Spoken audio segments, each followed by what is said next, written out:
Hi, love. Welcome back to Jotindi, Journey to the Inner Divine. Today, I want to talk with you about something that we all face on this path of growth and awakening, and that is pain. Welcome to Jotindi, Journey to the Inner Divine, a sacred space for healing energy, emotional release, and soulful transformation. If you're ready to live with joy, ease, and purpose, you're in the right place. Pain is a real part of our transformation journey. I touched on this a little bit in our first episode, and I wanted to dive deeper into it. A lot of people like to gloss over the pain and focus on the good parts of transformation. Now, don't get me wrong, I definitely love the good parts of transformation, but I do think that pain is important to address because it's really easy to get caught up in this trap of negativity and lose sight of the purpose of your transformation. And I've been there too. They say adversity builds resilience. And on more than one occasion, I've caught myself saying things like, I don't want to be any more resilient. I have been through enough. And I'm sure that most of you have felt like that too.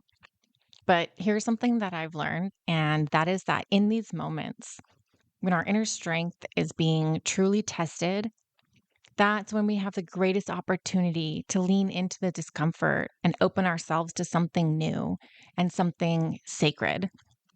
So many people try to push their pain down or numb out. But today, I want to offer you a few soul shifting perspectives that can help you move through painful times and not just survive them. First of all, I'd like to talk about how pain shifts your perspective. This is important to note because pain has a way of clarifying what really matters to you. I was at a seminar one time and the host said, when we are trying to figure out what's important to us, what our purpose is, there's two things you can look at.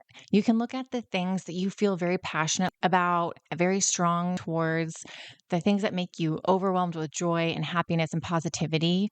And the other way to figure out what you stand for is looking at the things that make you enraged, the things that make you really mad. Maybe it's the mistreatment of animals or something along those lines. Looking at pain that you feel can help guide you towards the good things in life and the path that you want to walk towards. This topic was very poignant for me about 10 years ago while my dad was sick. He had been diagnosed with stage 4 colon cancer. And in that time, I got to witness firsthand what his pain did for him. When he was facing mortality, he went through a very profound transformation. He let go of all of these petty worries that he had while he was healthy and focused on the things that were truly important, like experiences, time, connection, gratitude, and just being in the present moment. And if you knew my dad, this wasn't really the type of person that he had been. He was always very work oriented. He liked joking around and telling stories. He was even a little bit vindictive at times. And seeing how towards the end he would stop and smell the roses, as they say, or think back to a fond childhood memory and see his eyes well up with tears, remembering the good times that he had had. Watching him eat things that he had been eating his whole life with a newfound appreciation for them, knowing that this time might be the last time, was absolutely transformative to witness. And witnessing that changed me. It transformed me as well. And the only way that I really know how to describe it is that I had the privilege of helping him transition from this life to what's next. And when he was first diagnosed, I wasn't really sure how I was going to be able to handle the situation. I was watching my dad slowly succumb to a disease that picks you apart piece by piece. And you watch somebody wither away into an unrecognizable person. But now that it's over, I don't look back on that time with bitterness at all. I look back on that time with gratitude, and I wonder if I'll ever have an honor like that bestowed upon me again. And I still have moments where I slip into old workaholic patterns or I get frustrated that things aren't going my way. But now I'm able to appreciate a sunset, a quiet moment, or the beauty of simple things because when we let it, pain helps reshape our priorities. And while we're talking about this type of pain, pain that involves endings, it's also important to notice that the end can also be a beginning. When you're in your dark night of the soul, it is really hard to see the good in anything. And it's really easy to get wrapped up in negativity, making it hard to see anything but the endings. I remember feeling like that everything was ending when my dad was sick. I felt like his life was ending. Our family dynamic was changing. All the stories and the laughter that filled our days together was all going to be gone. And it was really hard to cope for a while.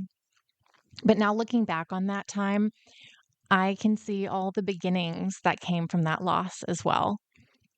Watching my dad get sick sparked my journey into health and fitness. My dad had been a bodybuilder when he was younger, and I decided that that's what I was going to do as well. I wanted to check it off my bucket list, but what ended up happening was my dad and I connected on a deeper level than we had ever connected over anything in my life. And that sparked a years long professional bodybuilding career where I was able to achieve things that I never thought were possible for me. This time with my dad helped me deepen my spiritual practice. It was the beginning of my ability to embrace life and death with a deeper understanding, to really be able to see how death is a part of life and how when people leave this plane of existence, it doesn't mean that they're just gone forever. Our relationship with them is still alive, it just changes.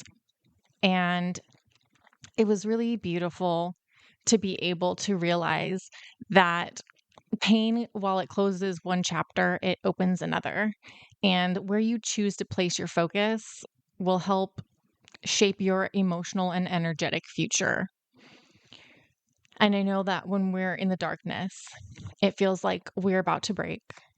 You just have to remember that cracks are what let the light in, that without the cracks, we would continue to stay in darkness.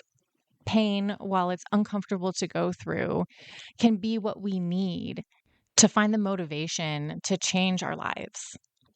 Now, if we're talking about another type of pain, like, for example, heartbreak, sometimes it takes a heartbreak to break us open to our soul's true purpose. When we're able to realize that our dark night of the soul will not last forever, we start seeking the light. That's often what leads us out of the haze that we've been walking around in and towards our awakening. I talked about this a little bit in the Healing Arc, our first episode. And awakening is the first step of transforming yourself and your life. So when you're feeling consumed by darkness, just know that you are able to shift your perspective and in turn change your reality. Because the way that we perceive things is our reality. You can take two people in the exact same situation and they'll look at it differently and they'll take away a different meaning. And that's a really important lesson for us all to learn and to stay in the front of our minds that we have a choice. We get to choose whether we want the pain to make us crumble or whether we want to use the pain to motivate us, to help us push forward. Recently, I met a couple who runs retreats and programs for veterans. Their son had founded the organization to help people overcome PTSD and to find connections when they got out of the military. Unfortunately, he died suddenly. And while it was a very painful experience for them, they ended up stepping up and stepping forward to carry on his mission. And over the next 5 years, they helped countless veterans heal from their PTSD and build friendships and find hope. They found a new purpose for their own lives through the pain of losing their son. Without their heartbreak, they might never have discovered this calling. They were able to turn their pain into purpose, and you can do the same thing. Each person's pain carries its own lesson. Even if it's the same kind of pain, like grief or betrayal, it can carry a different message for each of us.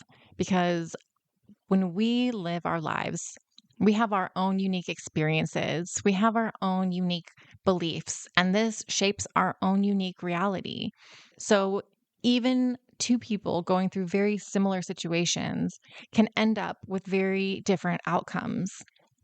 And that's why it is so important for us to turn inward. When you're in the thick of it, don't just push through, dive in. Do things like journaling, meditating, pulling cards, explore your emotions. Let yourself feel the sadness, the grief, the anger. When you're in one of these moments of pain, healing emotionally can be quite a challenge. If you need to enlist the help of somebody else, please do so, whether it's a therapist or a coach or a mentor. Finding somebody who can help you through these rough times can really be very beneficial. But I want you to also be curious about your emotions. Be curious about your pain. When you're feeling overwhelming sadness, don't just try to make it go away. Get quiet. Maybe close your eyes, take a deep breath, place your hand over your heart, and get curious. Ask yourself, what do you need right now? What can I do to help? And sometimes you'll be surprised at the answer. Sometimes you just need a hug. Sometimes you need to get up and dance. Sometimes you need to go for a walk in nature. But learning how to connect with your emotions and get curious about why they're there, what purpose they serve for you. Most of these emotions are here to help you in some way. They're here to help you get through whatever it is that you're going through, whether that's pain or anger or sadness. So don't be scared to dive in, because when you explore your emotions and you lean into them instead of trying to push them away, most of the time you will find that you can move through them a lot more quickly than if you were trying to ignore them or make them pass. There is wisdom waiting for you in the depths, so don't be afraid to go deep with yourself. If you're feeling stuck, maybe you're unsure where to begin, I've created something just for you, and it is called the Spiritual Self-Care Menu. It is a fun little infographic that I made. It looks just like a menu from a restaurant, only instead of picking a food, you're picking an activity for yourself to do so that you can nurture your energy, you can heal your emotions.